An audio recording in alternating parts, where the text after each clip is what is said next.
Salahkah aku, dosakah aku, bila diriku tak lagi setia.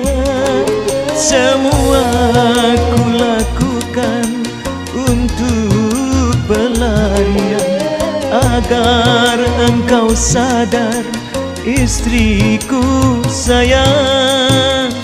Suami yang mana kan betah di rumah, setiap pulang kerja engkau tiada.